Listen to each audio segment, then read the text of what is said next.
derviche, c'est un homme qui cherche la connaissance divine, qui cherche la connaissance de Dieu. Inch'Allah, modestement, parce qu'il faut qu'il s'entraîne.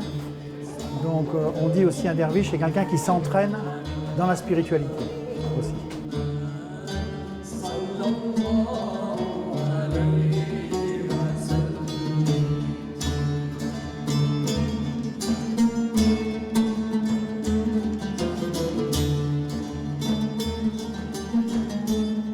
Un derviche, ça reproduit cette énergie qu'on appelle l'énergie tournoyante. Il faudrait poser plutôt la question, qu'est-ce que l'énergie tournoyante? Simplement, c'est l'amour. Simplement, c'est l'amour. Mais comme il y a le temps qui se fait avec la giration et beaucoup d'autres choses, il y a la pousse des plantes, il y a des choses comme ça, mais au fond, la synthèse du tournoiement, c'est l'amour.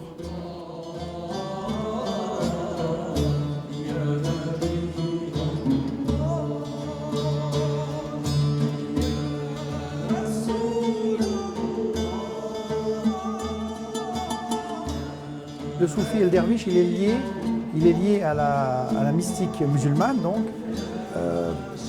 parce qu'il a un lien profond avec le prophète, sallallahu alayhi wa sallam. Parce que le prophète, sallallahu alayhi wa sallam, il est l'incarnation même de l'amour. Tu vois? Mais tous les prophètes sont cette fibre-là. C'est eux qui ont, on appelle ça Azarat al-Insan, c'est-à-dire qu'ils ont atteint cette perfection de l'amour. Et plus encore.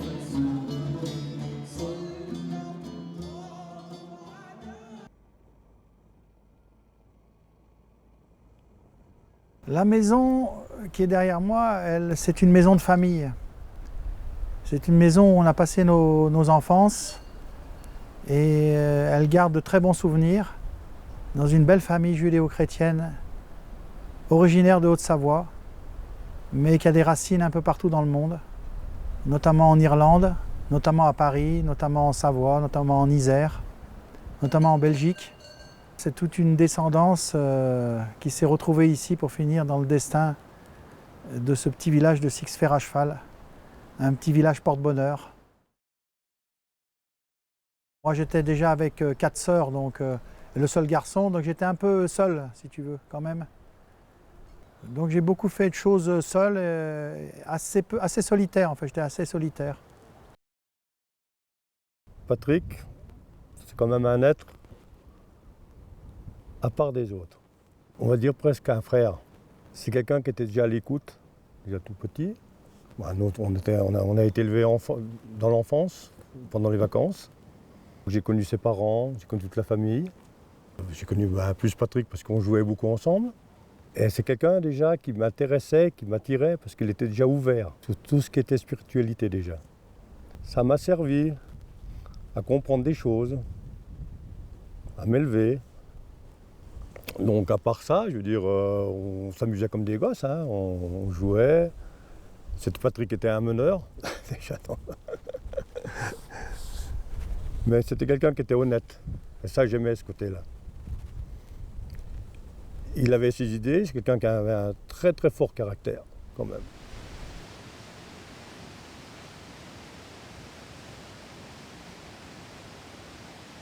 L'eau est très important dans tous les rituels spirituels et surtout chez les derviches. Donc cet élément, il est synonyme de pureté, il est synonyme d'élévation spirituelle. Il n'y a pas simplement l'air, il y a l'eau aussi hein, qui est très important. Et il est synonyme de purification.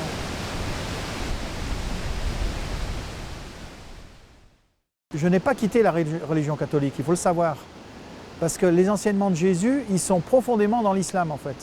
L'islam, c'est simplement la continuité de la religion catholique.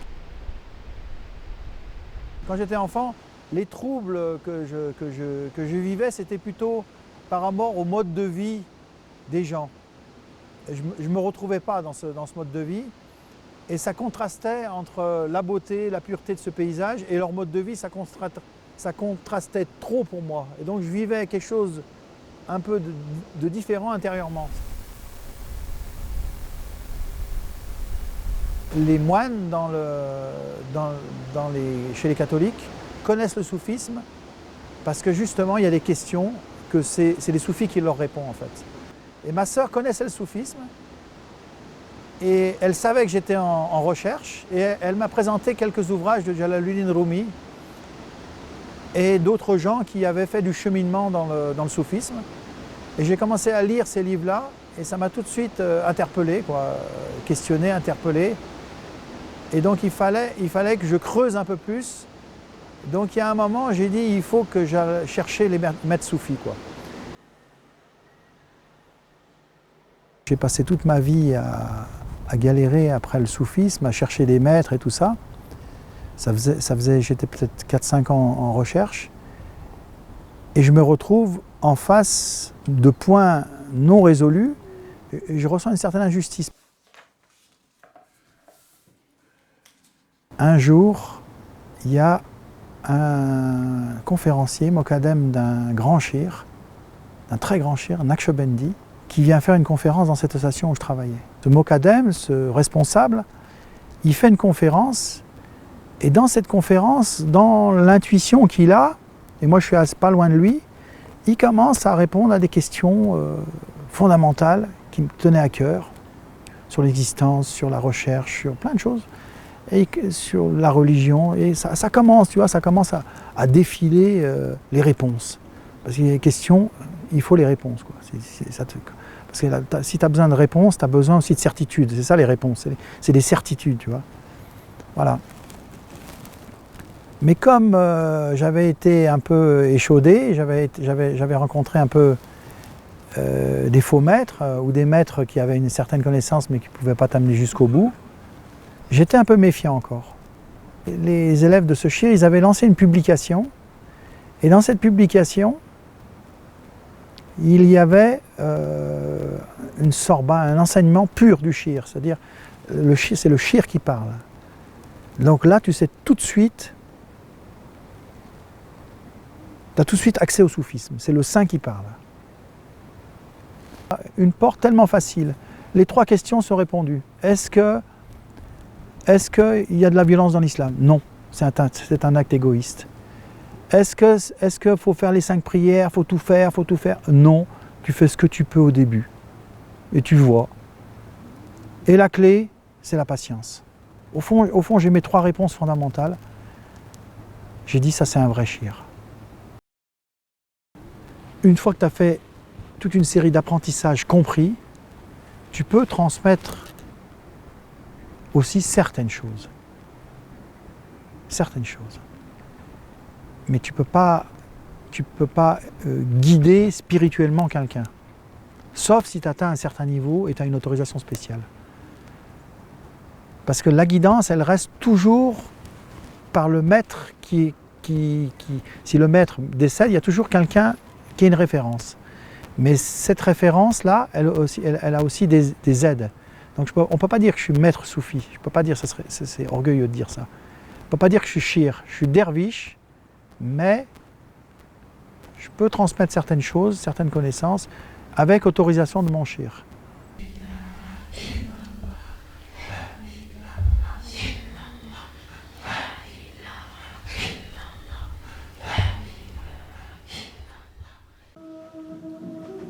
C'est pas un cours religieux, c'est un atelier sur l'apprentissage de la danse derviche dans les traditions des écoles soufis. C'est le vrai apprentissage.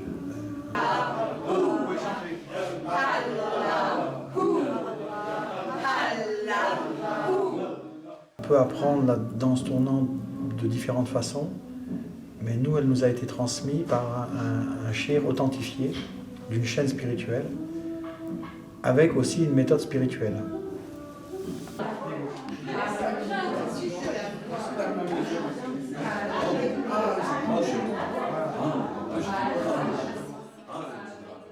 On tourne selon ce qu'on peut faire nous. Parce qu'on n'a pas la même corpulence, on n'a pas les mêmes problèmes, donc on tourne comment on est à l'aise pour tourner. Il faut bien rester dans sa limite à soi. Il ne faut pas tomber. Interdit de tomber. Si vous tombez, c'est que vous avez dépassé votre limite.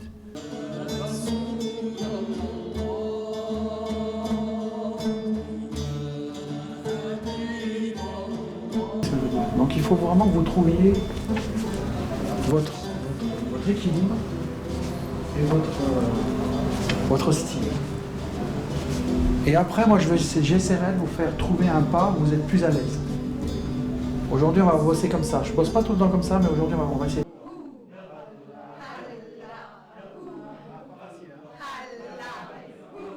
Marido, elle a un problème avec son pas, je l'ai corrigé. Elle est arrivée à faire le bon pas. AIC, j'ai pas besoin de la corriger. La Fave, peut-être un peu. Reka et Seigneur, j'ai pas besoin. Toi, je sais pas. T'as jamais tourné? Non. Bon, ok, super. Il y en a beaucoup qui n'ont jamais tourné. Vous non plus? Non.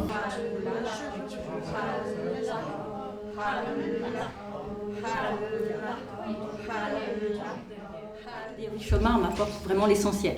Parce que j'avais expérimenté la danse tournante avec une autre personne avant, qui ne correspondait pas du tout à cette attente de reliance spirituelle dans la danse tournante. On en fait beaucoup aujourd'hui quelque chose de juste esthétique, de la chorégraphie.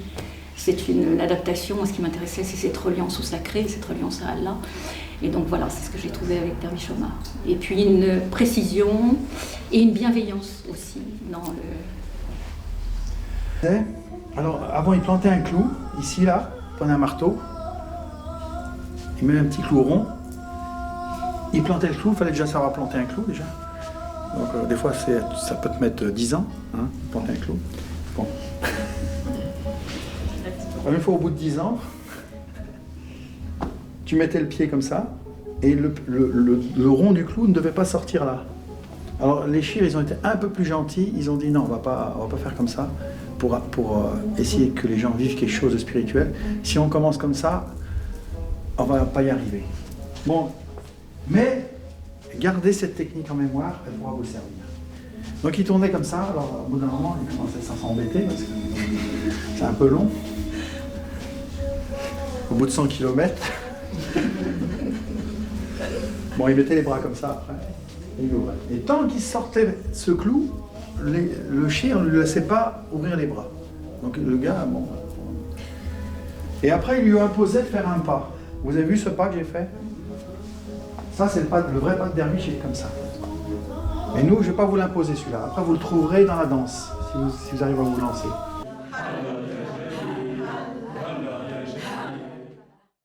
En mettant un premier pied ici, en fait, dans la maison Soufi, j'ai rencontré Omar. Et en fait, c'est lui qui a...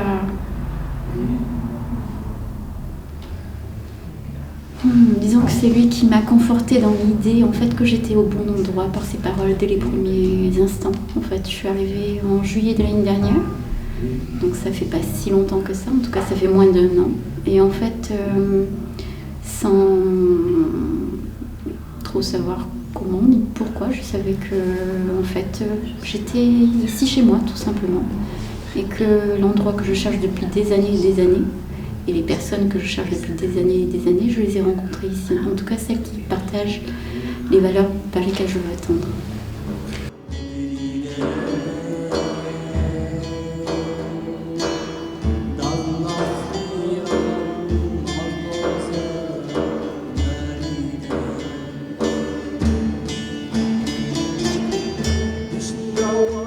Le derviche, quand il tourne, lui aussi est un instrument de musique du divin.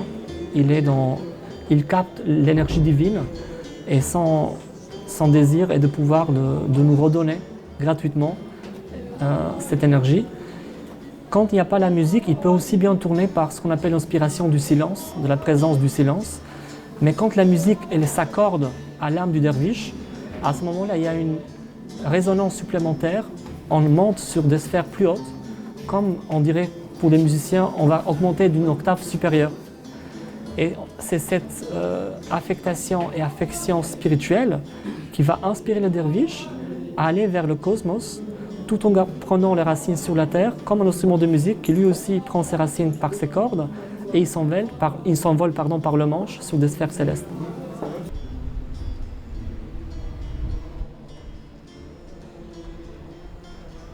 On pratique les prières musulmanes, on fait les invocations par le souvenir qu'on appelle le zikr dans le soufisme.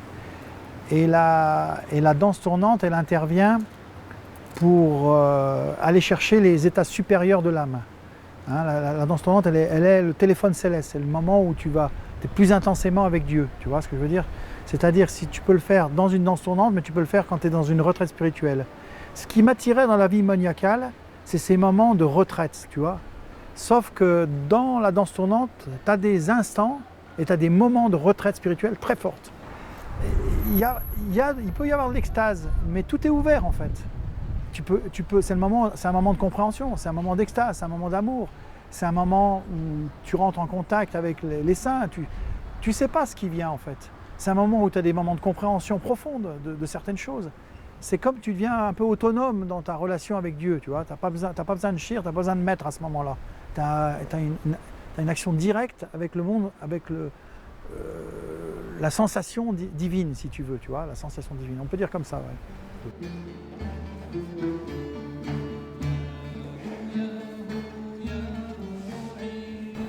Alors, à 57 ans, donc mon parcours d'homme, donc c'est vrai qu'il a plusieurs aspects. Alors l'aspect familial, je suis assez content, parce que j'ai eu pas mal d'enfants. Professionnel aussi, j'ai beaucoup fait de choses, donc j'ai beaucoup eu d'apprentissage. Donc je suis très content aussi, parce que je peux apporter beaucoup de choses en fait. Et le côté spirituel, il est pas fini, on va dire. Il n'est pas fini, mais il y a beaucoup de choses par rapport à d'autres gens que j'ai exploré dans le côté spirituel, et ça m'a beaucoup apporté au niveau de la connaissance de l'être humain et ma connaissance propre, la connaissance de soi-même.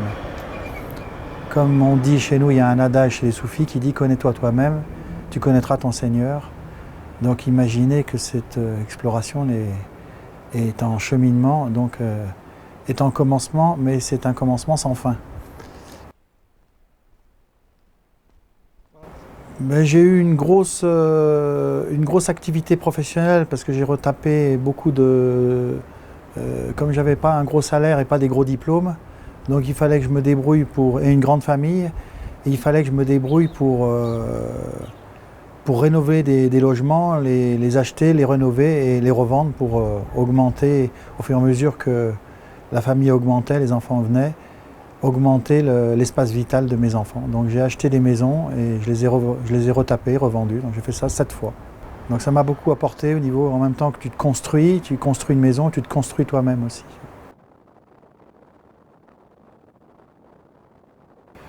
Je vois l'avenir d'une façon positive, si tu veux. Là, je suis un peu maintenant plus en retraite, mais j'espère reprendre des activités, notamment créer une école de derviche tourneur, soit au niveau national, France, soit au niveau européen. Je vais voir, je suis en train de prendre des contacts pour ça. Et peut-être que je prendrai un petit truc professionnel à côté, dans mes cordes, pour assurer, on va dire, le basique, parce que j'ai pas de fonds, j'ai rien, donc il faut que je démarre de zéro. Mais surtout, je me focalise sur transmettre mon savoir, quoi. Donc transmettre mes connaissances et former des jeunes, aussi bien des dames que des hommes, quoi. À tout âge, parce qu'on peut faire de la danse tournante à tout âge.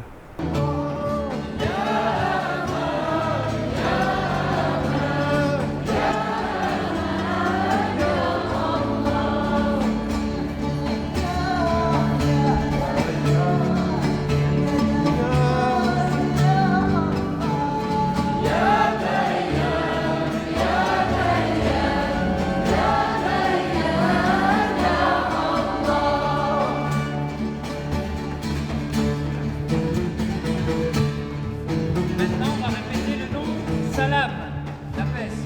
Ah, je fonctionnais pas. La salam, on va le faire tous ensemble.